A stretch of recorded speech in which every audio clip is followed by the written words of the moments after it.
오늘 이렇게 좋은 일기 가운데 어버이 주일을 맞이해서 여호와 하나님께 귀중한 예배를 드리고 또 우리의 소중한 분들을 생각해 볼 수 있는 그러한 귀한 시간 하나님께서 주셨는데 먼저 하나님께 감사를 드립니다. 그리고 주일 맞이해서 다른 데 가지 아니하시고 주의 성전에서 예배를 드리시는 여러분들에게 하나님의 사랑과 축복이 임하시기를 축원합니다.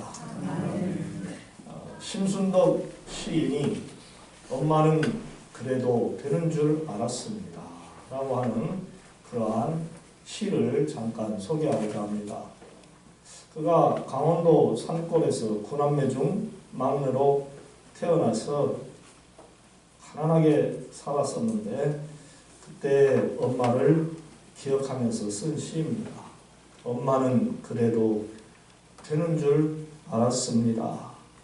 밭에서 온종일 땀 흘리며 힘들게 일해도 엄마는 그래도 되는 줄 알았습니다.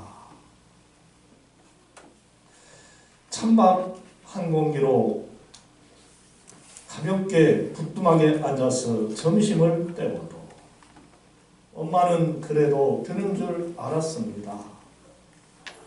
한겨울에 냇가에서 맨손으로 빨래를 해도 엄마는 그래도 되는 줄 알았습니다. 배부르다, 생각 없다 하시면서 식구들에게 먹을 것을 다 내어주셔. 엄마는 그래도 되는 줄 알았습니다. 팔 뒤꿈치가 다 헤어져서 이불을 덮을 때 이불에서 소리가 나. 엄마는 그래도 되는 줄 알았습니다.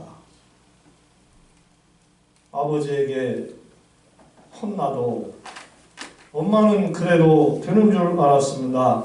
손톱이 다 닳고 지문이 나오지 않을 만큼 볼품없는 손가락이 되어도 엄마는 그래도 되는 줄 알았습니다. 외할머니가 보고 싶다. 외할머니가 보고 싶다. 그것이 외할머니를 보고 싶은 넋두리인 줄. 엄마는 그래도 되는 줄 알았습니다. 한밤중 자다 깨어 방구석에 한없이 소리 높여 울던 엄마를 본 후로는 엄마는 그러면 안 되는 줄을 알았습니다. 옛날에 우리들의 어머니를 보는 그러한 느낌이 듭니다. 저희 어머님도 이 심순덕 시인이 표현한 것처럼 꼭 그렇게 사셨습니다. 우리는 방에서 상에 둘러앉아 도란도란 이야기하면서 맛있게 식사를 하는데 어머니는 부뚜막에 앉아서 식사를 하셨어요. 우리 어머니는 밭에 가셔서 왼종일 뙤약볕에 앉아 밭일을 하시고 논일을 하셨습니다. 식구들은 많아가지고 세탁기가 어디 있습니까? 맨손으로 빨래를 하셨습니다. 아버지에게 때로는 호통도 당하시고 맞기도 하시고 할머니에게 온갖 시집살이 당하시기도 하시고 왜 우리 할머니는 어머니를 저렇게 괴롭힐까 하는 그런 것도 느껴볼 수가 있었습니다. 당신이 아무 잘못을 하지 않으셨는데도 불구하고 선생님 앞에서는 한없이 약한 자가 되셔서 손이 발이 되도록 싹싹 비셨던 우리 어머니. 그야말로 슈퍼우먼이 우리 어머니가 아니셨을까 라고 생각을 했었는데 지금 와서 보면은 절대로 슈퍼우먼이 아닙니다. 가녀린 여인이셨습니다. 참 힘이 없으신 분이셨습니다. 며느리로서 모든 것을 참으셔야 했고 아내로서 모든 것을 참으셔야 했던 것입니다. 골백 번 집을 뛰쳐나가고 싶을 때도 얼마나 많았겠습니까? 아니 수천 번 나가고 싶은 때도 있었을 것입니다. 다른 남자 만나서 행복하게 살아보고 싶은 마음도 있으셨을 것입니다. 친정으로 돌아가고 싶은 때도 얼마나 많았겠습니까? 하지만 어머니는 내 한 몸 죽으면 이 가정이 살겠지, 내 자식들이 살겠지 하는 마음을 가지고 그 모든 고초를 다 견디셨습니다. 그리고는 마침내 우리의 곁을 조용히 떠나셨습니다. 어머니 한번 불러보고 싶습니다. 어머니 불러보고 싶다. 그런데 그분은 이미 우리 곁을 떠나셨습니다. 아무리 불러보고 싶어도 부를 수가 없습니다. 살아계시면 효도 한번 멋지게 하고 싶고, 아니 수시로 효도하고 싶은데 그렇게 할 수가 없어요. 때는 늦은 거죠. 아무것도 해드릴 수가 없습니다. 그저 가슴만 아픕니다. 엊그제 이발소에서 이발을 하는데 한 아들이 자기 아버지 묘에 가서 색소폰을 불고 술잔을 따르면서 자주 와서 그렇게 한다는 거예요. 그런데 그 모습을 바라본 또 다른 손님이 하는 말이, 부모 죽어서 저렇게 하면 무슨 소용이 있어?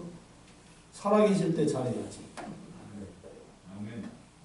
그 말을 듣는데 뒤통수가 텅하니 한 대 얻어맞은 그런 기분이 들더라고요.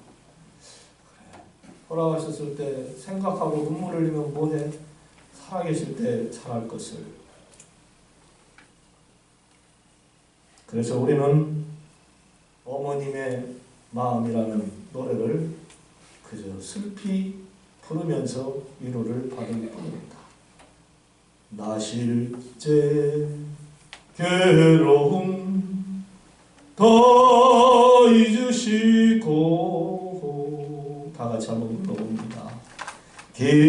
기르실제 밤낮으로 애쓰는 마음, 진 자리 마른 자리 가라앉으시며 손발이 닿도록 고생하시네.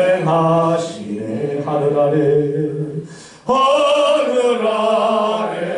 그 무엇이 너가하리요. 어머님의 희생은 가히 없어라. 사랑하는 성도 여러분, 우리가 어느 몸에서 태어났습니까? 엄마의 뱃속입니다. 엄마의 태를 끊고 나왔습니다. 엄마가 아니었으면 절대로 이 땅에 존재할 수가 없는 존재들입니다. 세상 모든 사람들은 이 엄마라고 하는 뱃속에서 나왔어요. 제 아무리 큰 소리 치고 거드름 피운다 해도 엄마 앞에서는 짹소리를 내면은 안 됩니다.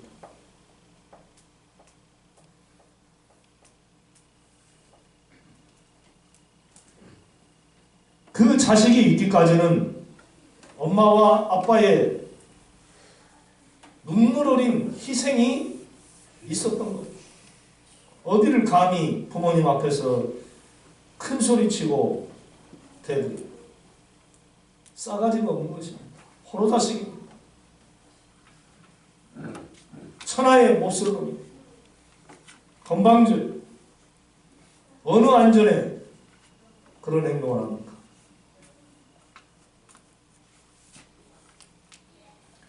정말이지 부모님 앞에서는 순한 양처럼 우리가 말과 행동을 해야 할 줄로 압니다. 어머니는 인내의 상징입니다. 나라는 존재가 있게 하신 분이십니다. 하나님이 그렇게 만드셨어요. 그래서 하나님이 우리 인간에게 주신 가장 중요한 십계명 가운데서도 내 부모를 공경하라. 그리하면 네가 땅에서 잘 되고 오래 살리라. 아멘. 그렇게 약속해 주셨어요. 너는 내 하나님 여호와께서 명령한 대로 내 부모를 공경하라. 십계명 가운데서 인간에게 주시는 계명이 5번째부터인데 그게 바로 내 부모를 공경하라. 이게 첫 번째예요. 부모 공경하라. 하나님 다음에 누구냐? 부모라는 거예요. 위대한 대통령, 사상가, 종교가 어떠한 사람도 자기의 부모를 업신여기는 자는 없습니다. 부모님이 나를 위해 희생하는 것이 당연하다고 여겼던 생각이 바뀌어져야 한다는 것이죠. 네? 어머니도 때로는 편히 쉬고 싶고 맛있는 거 먹고 싶고 좋은 옷 입고 싶고 여행도 많이 다니고 싶고 편안하게 살고 싶은 마음이 많습니다. 그것을 우리 자녀들이 깨달아야 하는 겁니다.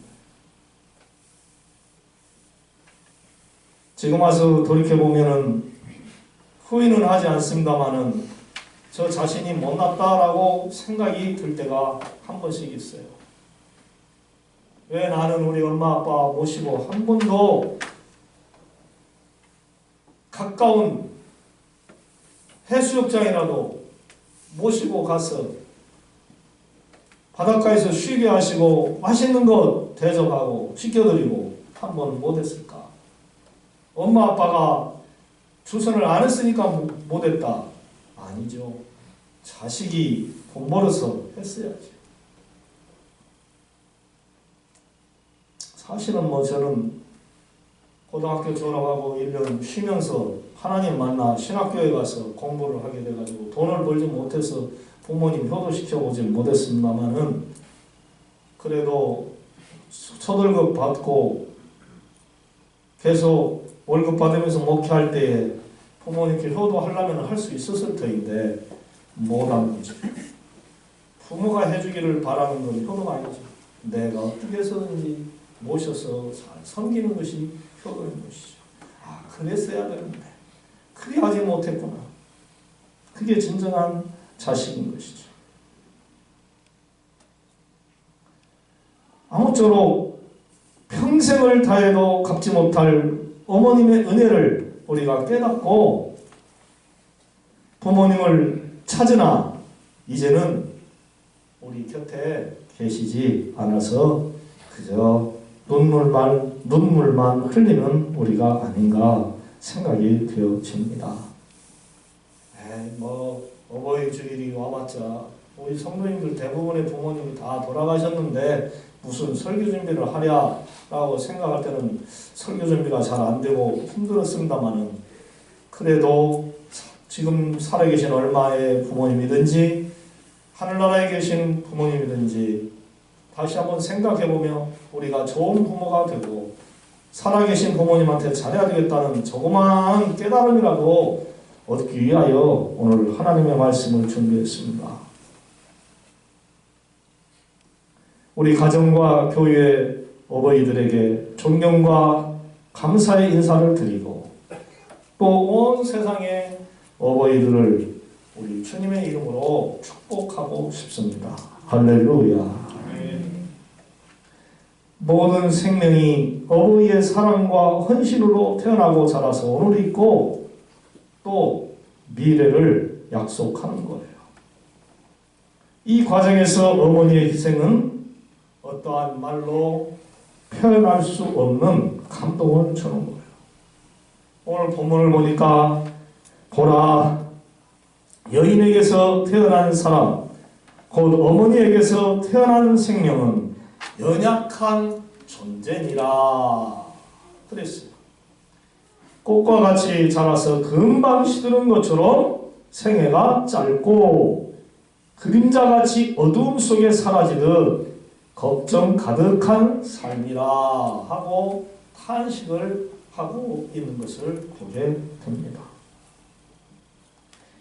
넉넉하게 살았을 때는 깨닫지 못했는데 고난이 엄습하자 뼈저리게 느끼는 그러한 한 사람의 고백을 엿볼 수가 있어요.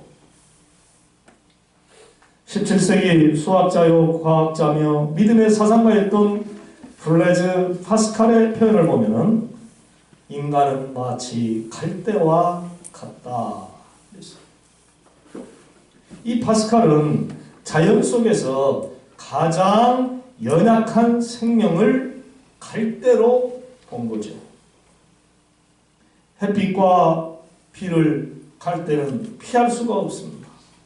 햇빛이 내려주면 그대로 다 받아야 되고, 비가 내리면 그대로 맞아야 되고, 바람이 불면 부는 대로 흔들려야 하는 게 갈대입니다. 그러나 인간은 그림자같이 없어질 갈대가 아닙니다. 판세에 기록된 위대한 명언이 있어요. 인간은 생각하는 뭐라고요? 갈대라. 참 멋있어요.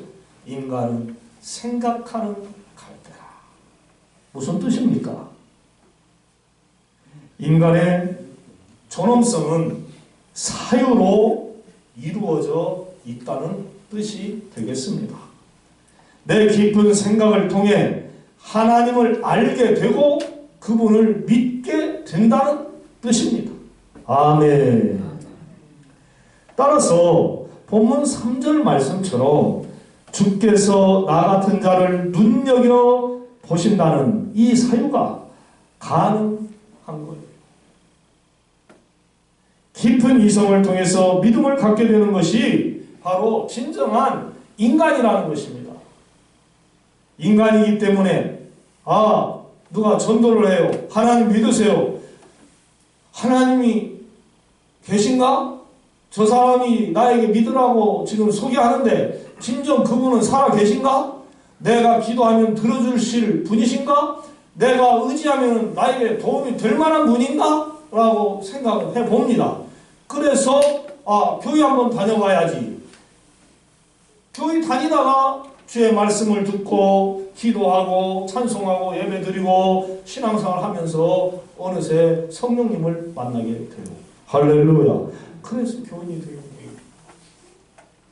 제가 모태신앙인이지만은 고등학교 졸업하고 하나님을 만났다고 그러지 않습니까?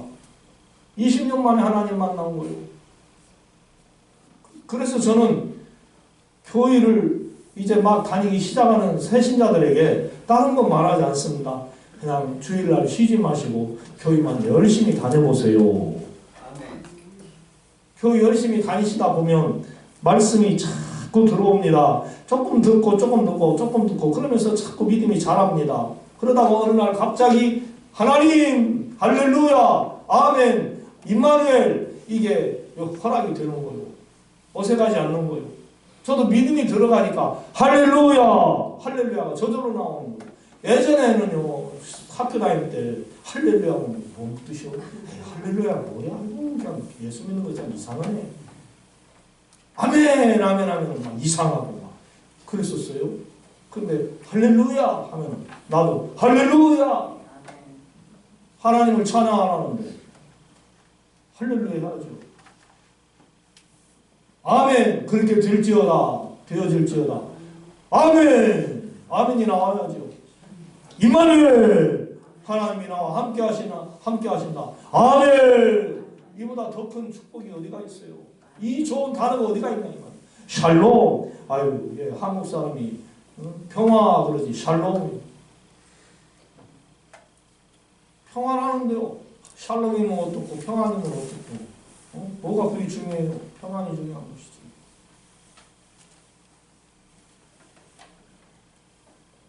주의 성전에 나가서 예배 드리고 성도의 교제를 나누고 주의 종의 입술을 통해 나온 생명의 말씀을 자꾸 듣고 주기도를 외우고 또 뭐요 신앙 고백을 하고 사도신경을 하고 성경을 읽다 보고 또 듣다 보면 믿음이 자라는 거야.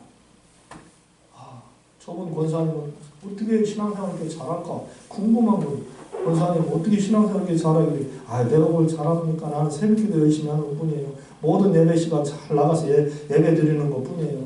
나는 그냥 하나님 하면은 그냥 꼭꼭 죽어요. 나도 뭐 그렇게 해볼까? 나도 새벽기도 해볼까? 모든 예배 잘 드려볼까? 그럼 그대로 했더니 믿음이 쑥쑥 자라는 거예요. 할렐루야.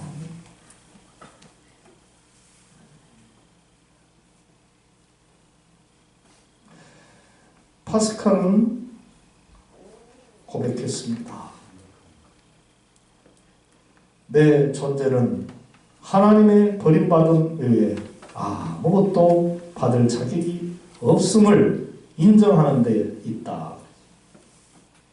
그리고 이 고난 중에 있는 욥처럼 신음하면서 구하는 존재가 인간인 거죠. 사랑하는 여러분, 우리 자신을, 우리 존재를 한번 보십시다. 흔들리는 갈대와 같은 여러분들의 모습인가요? 맞습니다. 우리는 많이 흔들립니다. 돈 때문에 흔들리고, 이성 때문에 흔들리고, 환경 때문에 흔들리고, 나 자신 때문에 흔들리고, 참 흔들릴 때가 많습니다. 갈대 모습과 똑같아요. 하지만 아무것도 아닌 내가 생각하는 지혜를 얻고 하나님을 섬기는 믿음을 가짐으로 영원히 살 수 있는 믿음의 사람이 되었습니다. 아멘. 믿음의 사람이 되었습니다. 우리는 여인에게서 태어난 몸인지라 생애가 짧고 걱정 가득한 사람에 불과합니다. 또한 나를 태어나게 하신 어머니도 한없이 약한 존재였습니다. 그런데 여인은 연약하나 어머니로서의 여인은 세상의 그 무엇과도 비교할 수 없을 만큼 강하십니다. 여인은 꽃바람만 불어도 흔들리지만은 어머니는 태풍에도 굳건하게 견딥니다. 그래도 인간으로서 할 수 없는 것이 있습니다. 4절 말씀을 보세요. 깨끗한 것을 더러운 것 가운데서 낼 수 있는 사람은 하나도 없다. 그렇지. 이게 무슨 뜻일까요? 더러운 죄악 가운데서 깨끗한 구원을 이뤄낼 인간은 아무도 없다는 거예요. 창조주 여호와 하나님과 피조물인 우리 인간의 관계를 시편에서 이렇게 표현을 했습니다. 주께서 주신즉 그들이 받으며 주께서 손을 펴신즉 그들이 좋은 것으로 만족하다가 주께서 낯을 숨기신즉 그들이 떨고 주께서 그들의 호흡을 거두신즉 그들은 죽은 먼지로 돌아가나이다. 하나님이 주신 생명을 받은 인간은 허락하신 날까지 즐거움과 두려움 속에서 살아가다가 생명을 거두는 날 흙으로 돌아간다는 그러한 인생의 고백임을 느낄 수가 있어요. 욥기서를 읽을 때에 욥의 문학적인 그러한 능력에 감탄이 저절로 솟아납니다. 늘 기도했기에 쌓은 실력이며 하나님에게서 받게 된 은혜의 능력입니다. 욥은 연약한 인생을 가리켜 품꾼같이 그의 날을 마칠 때라고 표현을 했어요. 본문 6절 말씀인데 이 비유는요, 이미 욥이 그의 친구 엘리바스에게 대한 대답의 말입니다. 7장에서 그가 이렇게 말했어요. 이 땅에 사는 인생에게 힘든 노동이 있지 아니하겠느냐. 그의 날이 품꾼의 날과 같지 아니하겠느냐. 종은 저녁 그늘을 몹시 바라고 품꾼의 그의 싹을 기다리나니 이와 같이 내가 여러 달째 고통을 받으니 고달픈 밤이 내게 작정되었구나. 7장 1절로 3절 말씀입니다. 인생을 품꾼의 낮이라고 했어요. 품꾼의 날이라고 했어요. 품꾼, 즉 이 고용인은 하루 내내 일하면서 해가 지면 사장님한테 월급을 받게 되지. 어서 일 끝나는 시간이 됐으면 좋겠다 하고 기다립니다. 그 싹을 받아서 온 가족을 먹이고 또 저녁에 평안을 원합니다. 그러나 고통으로 인해 품꾼의 날을 제대로 쓰지 못한 나에게는 고달픈 밤 같은 삶의 시간만 남아 있다는 탄식이죠. 건강하지 못해서 일하지 못하고 일터가 없어서 일하지 못하고 그로 인해서 먹을 것이 없게 되면 내 가족이 굶게 되고 힘들게 되니 탄식한다는 거죠. 우리 아버지들은 품꾼의 날을 보내면서 손마디마디가 다 터지며 피가 나며 골며 힘들었어도 한없이 일만 하셨습니다. 그리고 거기서 나온 먹거리로 가정을 살리고 집도 사고 자식들 다 키우는 수고를 하셨습니다. 바로 인생의 품꾼이었죠. 비록 내가 사장이 되고 사회에서 지위가 높은 자가 됐다 해도 하나님이 보시기에는 여전히 우리 모두는 품꾼의 한 사람과 같은 존재가 아닌가 생각이 되어집니다. 품삯을 아무리 받고 싶어도 받을 수 없는 인생이라면 너무나도 힘든 것이죠. 사랑하는 여러분, 여러분이 일터에서 일하고 월급을 받는다면 또한 물질을 사업에서 마음껏 받아 누릴 수 있다면 여호와 하나님께 감사하시고 가족을 잘 부양하는 훌륭한 사람들이 될 수 있기를 주님의 이름으로 부탁을 드립니다. 우리가 이 품꾼에 대해서 예수님이 천국을 가리켜서 포도원에 들어가는 품꾼과 같다고 하신 이 말씀을 잠시 생각해 보고자 합니다. 그때 한 주인이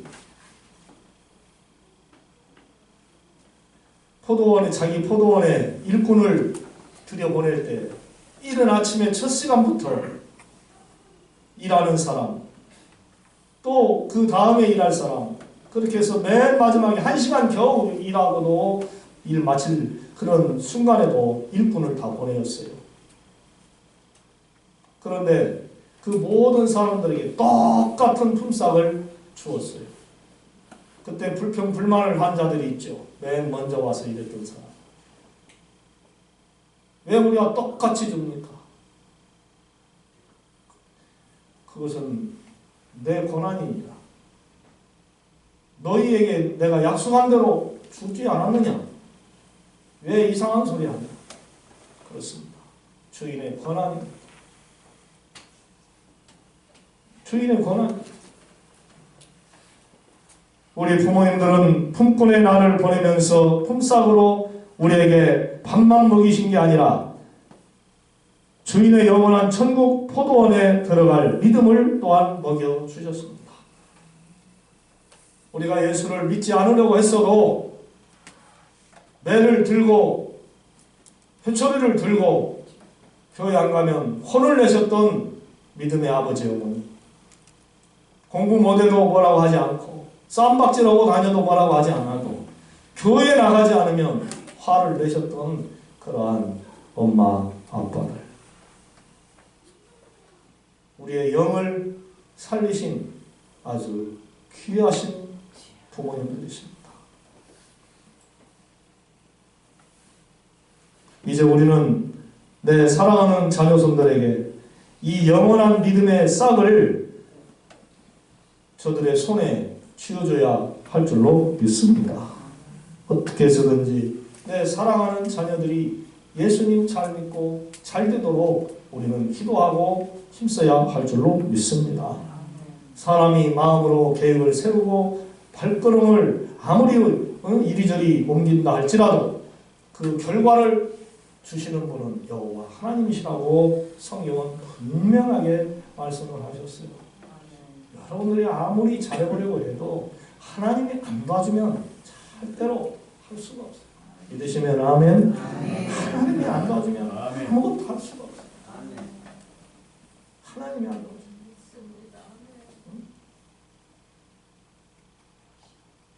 동해물과 백두산이 마르고 하나님이 보호하사 우리나라 만세. 태극기를 부를 때마다 자랑스러웠어요. 이 애국가를 부를 때마다 행복했어요. 하나님이 보호하사 우리나라 만세.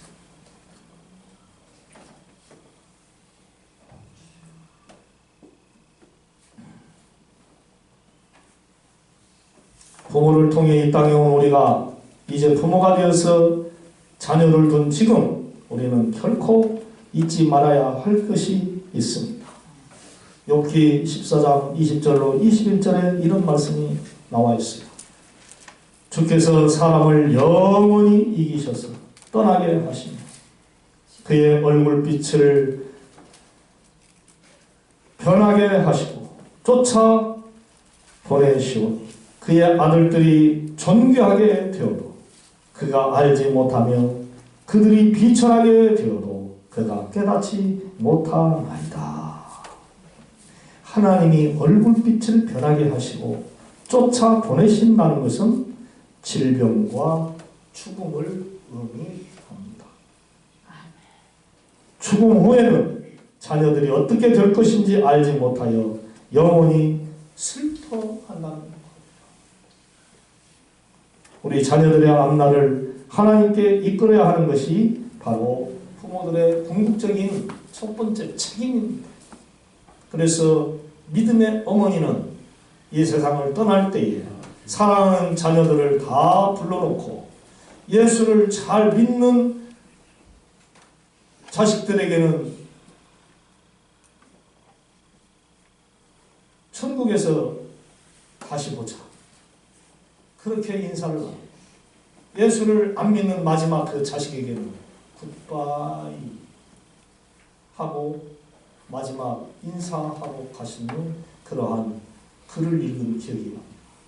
왜 나에게는 굿바이 합니까? 왜 나에게는 굿바이 합니까? 다른 형제들에게는 천국에서 보자고 하시놓고는 너는 하나님을 믿지 않기에 영원히 나를 만날 수가 없어. 그래서 굿바이. 얼마나 그 말을 들은 자식이 가슴이 아프고 후회스러웠을까. 그 아버지의 굿바이 말을 듣고도 하나님을 믿지 않았을까요? 나는 믿었을 것 같아요. 그렇습니다. 하나님을 믿는 부모와 안 믿는 자식은 영원히 굿바이. 저는 확신합니다.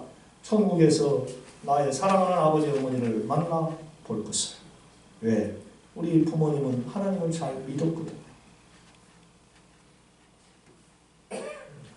오늘 어버이 주일에 욥기의 말씀을 상고해 보았습니다. 어머니에게서 태어난 인생은 연약하고 걱정 많은 폭군의 삶을 살아야 한다고 했습니다. 그러나 인생을 주님이 눈여겨보시기에 믿음과 장래의 소망을 주셨으며 살아가는 동안 부모에게 순종하고 자녀에게 사랑을 베풀도록 복을 주셨습니다. 주 안에서 기쁘게 사는 가정보다 더 좋은 가정이 어디가 있겠습니까? 여러분, 주 안에서 가화 만사성이 되기를 주님의 이름으로 축원합니다. 아멘. 주님과 함께하며 행복한 가정생활하는 것이 바로 성도의 가장 큰 기쁨이 되어야 합니다. 바라옵기는 우리 모두 부모님들이 우리가 잘 되기를 바랐던 것처럼 앞으로 남은 삶 잘 사시고 또한 우리에게 맡겨진 사랑하는 자녀손들이 하나님을 잘 믿을 수 있도록 그들을 하나님께 잘 인도하는 그런 좋은 믿음의 부모들이 될 수 있기를 주님의 이름으로 부탁을 드립니다. 사랑의 하나님, 하나님을 믿을 수 있는 믿음을 저희에게 주신 것 감사합니다. 하나님, 지렁이만도 못하고 만삭되지도 못한 자가 많고 힘없는 한 미물에 불과한 우리를 지금까지 수많은 어려운 사고와 재앙과 사건 속에서 건져주시고 건강 지켜주시고 사업하고 직장 다니면서 가정을 이루며 믿음의 생활을 해올 수 있도록 여기까지 인도해 주신 것 너무나도 감사합니다. 오 주님, 남은 기간도 더 큰 축복을 주시옵소서. 그리고 믿음의 생활 잘하게 하시고 우리의 믿음을 바라보는 자녀손들이 하나님을 우리보다 더 잘 믿어서 저들이 이 나라를 살리고 한국교회를 살리는 유일한 지도자들이 될 수 있게 하여 주옵소서. 예수님의 이름으로 기도드리옵나이다. 아멘.